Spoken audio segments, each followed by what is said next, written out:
Maulid itu ulang tahun. Bukan ulang tahun maulid itu. Bukan ulang tahun, bukan peringatan ulang tahun maulid itu. Ingat baik-baik. Kalau pakai peringatan itu pakai Id. Idul Milad. Ya, hari kelahiran, peringatan hari kelahiran, ulang tahun. Tapi kalau cuma maulid itu waktu kelahirannya. Apa hukumnya hari kelahiran? Hari kelahiran gak ada hukumnya.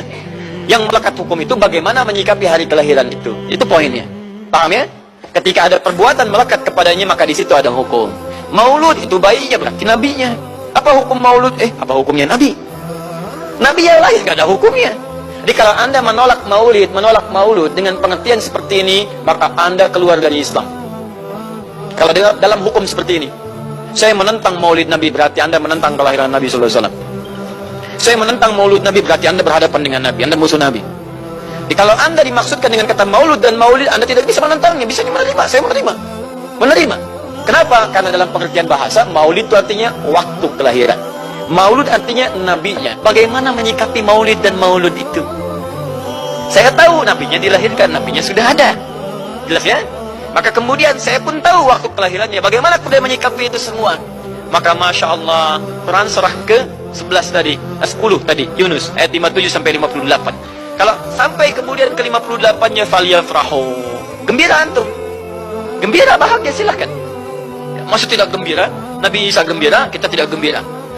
Ya, Nabi Ibrahim gembira, kita tidak gembira. Nabi yang tidak melihatnya gembira, masa kita yang mendapatkan bagian Nabi tidak gembira?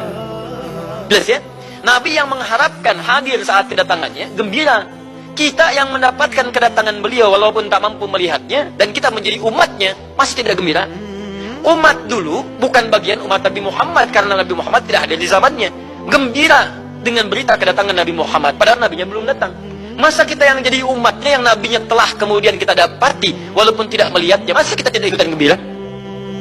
Maka pertama kita mesti gembira. Maka yang kedua, bagaimana mengekspresikan kegembiraan itu? Maka contoh-contoh dari Nabi SAW, bagaimana mengekspresikan kegembiraan dengan Nabi SAW itu, pertama Nabi sendiri menyikapi hari kelahirannya dengan berpuasa di hari Senin. Jelas ya? Ini bagi Nabi sendiri pribadinya. Nanti jadi hukum untuk kita. Nah, sekarang bagaimana para sahabat menyikapi kelahiran Nabi SAW, kedatangan Nabi SAW, dan menyikapi keberadaan Nabi SAW. Bukan cuma lahirnya, tapi setiap kedatangannya. Nabi datang dari Madinah, dari Mekah ke Madinah disambut oleh para sahabat yang ada di sana. Nabi datang dengan perang Tabuk, dari perang Tabuk disambut oleh para sahabat di sana. Tala'al badru alaina min thaniyatil wada'i, wajib syukru alaina mada'alillahi da'i. Masya Allah, disambut dengan Madinah. Bukti kesenangan mereka kepada Nabi SAW. Ada yang memuji Nabi SAW seperti Hasan bin Thabit, buat puisi-puisi memuji Nabi. Seperti Zuhair bin Abi Salma, tadinya musuh Nabi, begitu masuk Islam memuji Nabi SAW.